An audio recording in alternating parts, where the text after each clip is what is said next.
بسم الله الرحمن الرحيم الحمد لله والصلاة والسلام على رسول الله وعلى آله وأصحابه أجمعين أما بعد ناظرین کرام السلام علیکم ورحمۃ اللہ وبرکاتہ۔ مسلمان کے شب و روز کے عنوان سے اس پروگرام کے ہمراہ ہم آپ کی خدمت میں حاضر ہیں، اور اس سے قبل گزشتہ ملاقات کے موقع پر گفتگو چل رہی تھی بلند ہمتی کے بارے میں۔ یعنی دین اسلام کی اہم ترین تعلیم یہ ہے کہ انسان کو چاہیے کہ کوئی دنیا کا معاملہ ہو یا آخرت کا معاملہ ہو، زندگی کے ہر شعبے میں ہمیشہ بلند ہمتی سے کام لیا کرے، محنت و کوشش کا راستہ اپنایا کرے، اور یہ کہ پست ہمتی سے اور یہ کہ اپنے حوصلے کو پست رکھنا، سستی اور کاہلی کا شکار بنے رہنا، اس چیز کو دین اسلام میں ناپسندیدہ ترین قرار دیا گیا ہے۔ اور اسی سلسلے میں ہم نے یہ گفتگو کی کہ جب بلند ہمتی کے بارے میں تذکرہ ہوگا تو سب سے پہلی بات مسلمان کے لیے جو اہم ترین معاملہ ہے کہ وہ بات اور وہ مقصد کہ جس کی خاطر اللہ نے انسان کو پیدا فرمایا ہے، جو کہ انسان کا مقصد تخلیق ہے، جس مقصد کے لیے اللہ نے انسان کو زندگی کی نعمت سے نواز رکھا ہے، یعنی اللہ سبحانہ و تعالی کی عبادت و بندگی اور اطاعت و فرما برداری۔ فرمایا قرآن کریم میں وَمَا خَلَقْتُ الْجِنَّ وَالْإِنسَ إِلَّا لِيَعْبُدُونَ، میں نے تو انسانوں اور جنوں کو اسی لیے پیدا کیا ہے کہ وہ صرف میری ہی عبادت کیا کریں۔ تو اللہ کی عبادت کے معاملے میں انسان کو چاہیے کہ وہ ہمیشہ بلند ہمتی کا مظاہرہ کیا کرے، اور یہ کہ اپنی طرف سے اللہ کو شوق دکھایا کرے، اور دل میں جو بے چینی ہے اور جو لگن ہے اور تڑپ اور جو جذبہ ہے حقیقی، اللہ کو یہ سچا جذبہ، یہ جذبہ صادق دکھایا کرے تاکہ اللہ کی رحمت متوجہ ہو۔ اور اس سلسلے میں مزید یہ کہ رسول اللہ صلی اللہ علیہ وسلم کی پاکیزہ اور مقدس تعلیمات میں اگر غور کیا جائے تو ہمیں یہی صورتحال نظر آتی ہے کہ آپ صلی اللہ علیہ وسلم نے ہمیشہ اپنی امت کو یہی تعلیم دی ہے، اور اسی بات کی تاکید و تلقین فرمائی ہے کہ مسلمان ہمیشہ اپنی ہمت کو بلند رکھے اور محنت و کوشش کا راستہ اپنائے، اور یہ کہ پست ہمتی ہو یا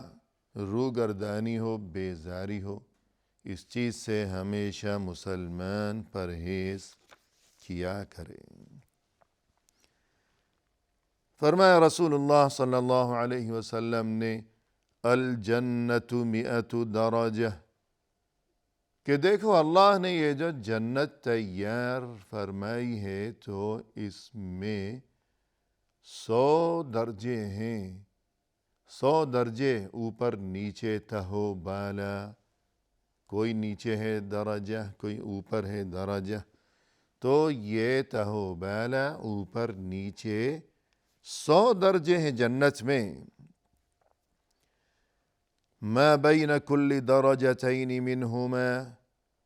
کما بین السماء والارض، ہر 2 درجوں کے درمیان اتنا فاصلہ ہے، اتنی دوری ہے کہ جس طرح دنیا میں زمین اور آسمان کے درمیان اتنا زیادہ فاصلہ ہے، یہ اتنی بڑی مسافت ہے۔ کہ زمین اور آسمان کے درمیان یہ اتنا زیادہ فاصلہ اور یہ دوری، تو جنت میں سبھی کے لیے ایک جیسا درجہ نہیں ہے، سب کے لیے ایک ہی مرتبہ نہیں ہے، مرتبے مختلف ہیں، رتبے مختلف ہیں، کہ دنیا میں جس کی جو کیفیت تھی، جو صورتحال تھی، جو جذبہ تھا، اور ایمانی کیفیت جس درجے پر تھی، ہر ایک کی ایمانی کیفیت مختلف ہے، جدا جدا ہے۔ پھر عمل کے معاملے میں بھی کسی کا عمل اچھا ہے، کسی کا برا ہے، کسی کا اچھا ہے تو بہت زیادہ اچھا ہے، کسی کا کم اچھا ہے۔ تو یوں اللہ کی طرف سے انصاف کے تقاضوں کی تکمیل کے طور پر وہاں درجے بھی جدا جدا ہیں، مراتب مختلف ہیں۔ تو فرمایا کہ جنت میں 100 درجے ہیں، اور ہر 2 درجوں کے درمیان اتنی دوری ہے کہ جس طرح زمین اور آسمان کے درمیان یہ دوری اور یہ فاصلہ ہے۔ پھر فرمایا کہ الفردوس اعلاها درجتاً، کہ یہ جو 100 درجے ہیں تو ان سب میں جنت الفردوس کا درجہ بلند ترین ہے، سب سے اوپر ہے جنت الفردوس۔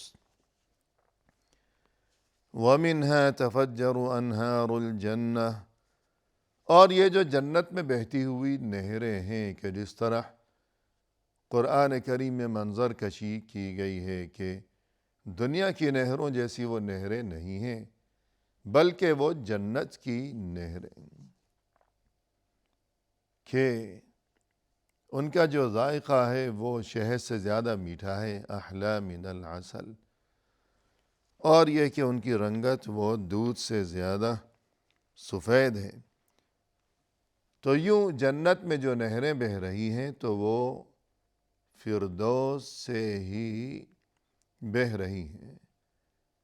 جو نہر کا یا چشمے کا جو منبع ہوا کرتا ہے، کہ جہاں سے چشمہ پھوٹتا ہے کہ جس طرح پہاڑی علاقوں میں ہوتا ہے،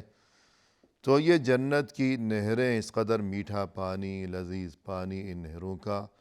تو ان کا جو منبع ہے، پھوٹنے کی جگہ ہے، وہ جنت الفردوس سے ہی پھوٹ کر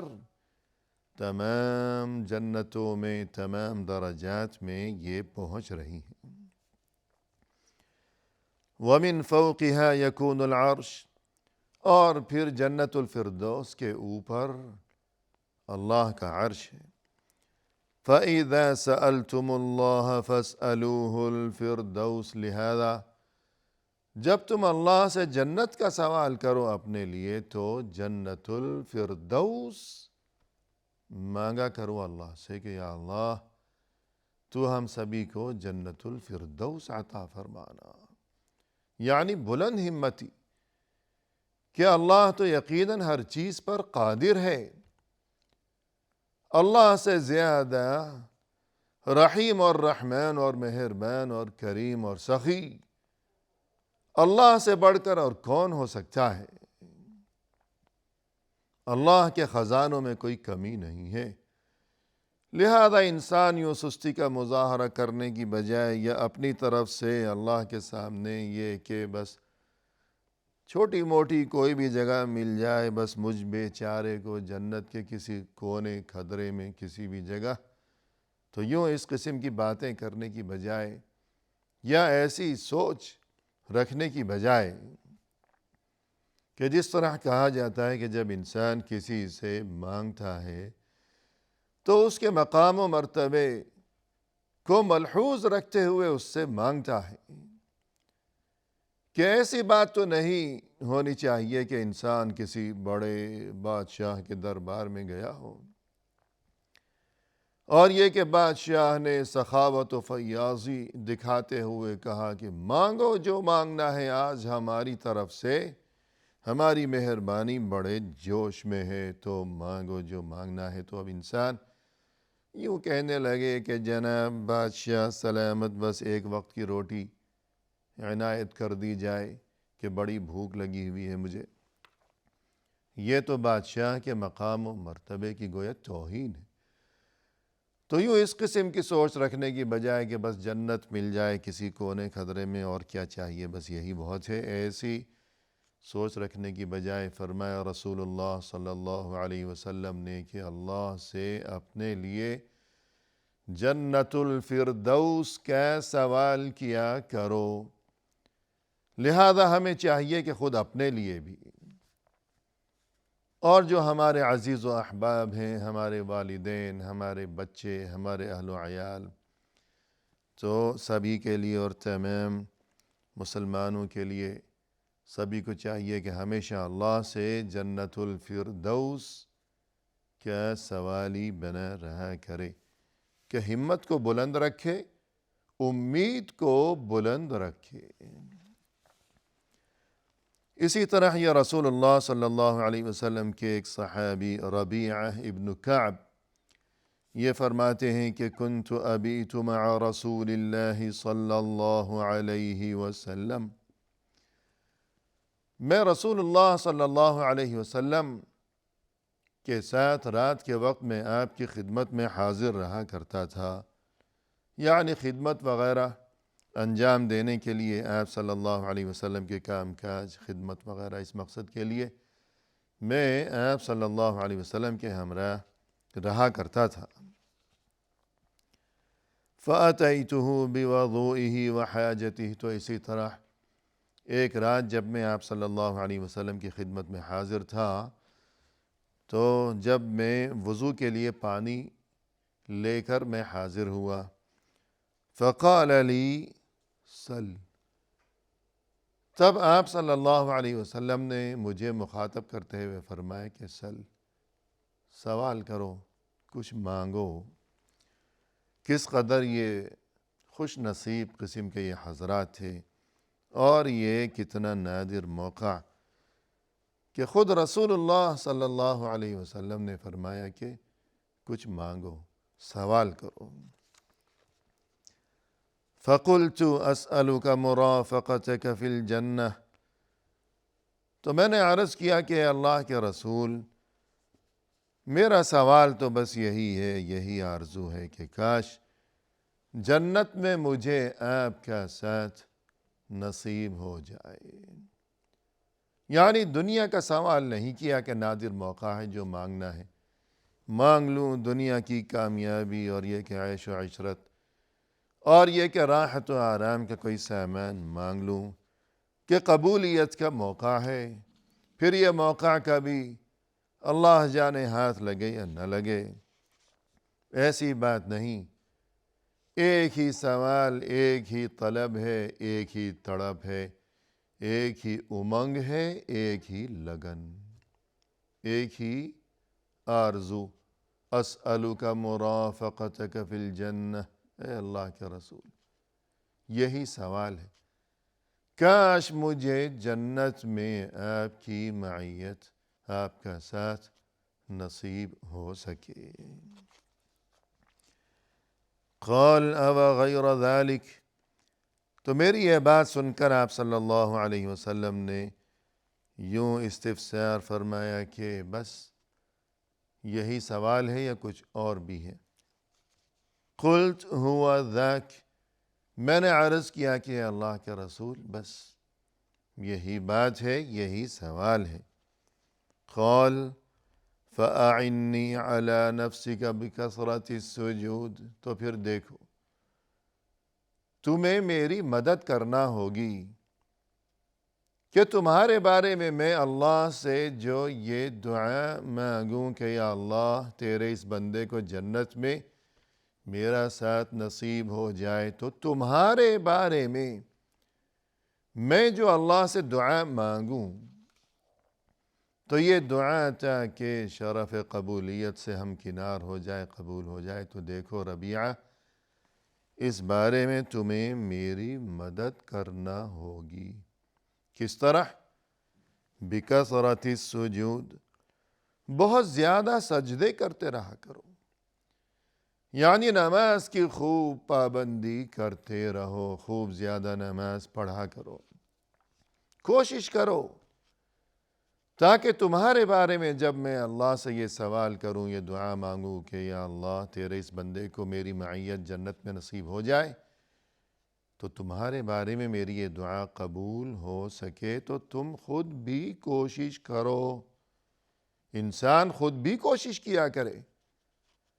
اور جد و جہد کیا کرے، حوصلے کو بلند رکھے، ہمت کو بلند رکھا کرے۔ اور جب اللہ کی عبادت کے معاملے میں بلند ہمتی کا تذکرہ ہوگا تو پھر یہ بات بھی ذہن نشین رکھنی چاہیے کہ اس سے مراد یہ ہے کہ انسان کو چاہیے، مسلمان کو چاہیے کہ اللہ کے جو احکام ہیں ان کی وہ حفاظت کرے، یعنی ان احکام کی تعمیل کیا کرے، ان احکام کی بجا آوری کے سلسلے میں انسان غفلت کا مظاہرہ نہ کیا کرے۔ واقعی اللہ کی عبادت کے معنی ہے بندگی، سچی بندگی، اللہ کا بندہ بن کر رہے کہ اللہ نے یہ جو زندگی کی نعمت عطا فرما رکھی ہے، زندگی کی نعمت اللہ نے اسی لیے عطا فرما رکھی ہے کہ انسان بندگی کی راہ اپنائے، بندہ بن کر رہے۔ زندگی کا مقصد ہی یہی ہے، زندگی بے بندگی شرمندگی، کہ زندگی کی نعمت سے تو انسان لطف اندوز ہوتا چلا جائے ساری زندگی، مگر جس مقصد کی خاطر اللہ نے زندگی کی نعمت سے اسے نواز رکھا ہے،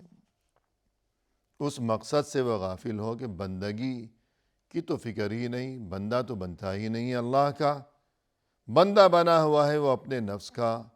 اپنی خواہشات کا، اور یہ کہ شیطان کا، تو پھر ایسی زندگی کا کوئی فائدہ نہیں، بلکہ یہ تو باعث شرمندگی ہے۔ اور یہ کہ عبادت کے بارے میں بلند ہمتی کا مقصد یہ ہے کہ انسان عبادت کے جو تقاضے ہیں ان تقاضوں کے بارے میں فکر کرے اور اپنے گریبان میں جھانکے کہ میرا اس بارے میں کیا حال ہے، کہ نماز پڑھے پابندی کے ساتھ، اور ساتھ ہی اس بات کو بھی یاد رکھے کہ اللہ نے قرآن میں فرمایا کہ نماز بے حیائی سے روکتی ہے، روزے کی پابندی کرے ماہ رمضان میں، اور اس بات کو بھی ذہن نشین رکھے کہ رسول صلی اللہ علیہ وسلم نے فرمایا کہ جس نے روزہ رکھ کر جھوٹ کو نہ چھوڑا، برائی کو نہ چھوڑا، تو پھر اللہ کو اس بات کی کوئی ضرورت نہیں ہے کہ یہ کھانا پینا چھوڑ کر بھوکا پیاسا بیٹھا رہے۔ تو عبادت کے بارے میں بلند ہمتی سے یہ مراد ہے۔ اور اسی کے ساتھ ناظرین فی امان اللہ، وآخر دعوانا ان الحمد للہ رب العالمین۔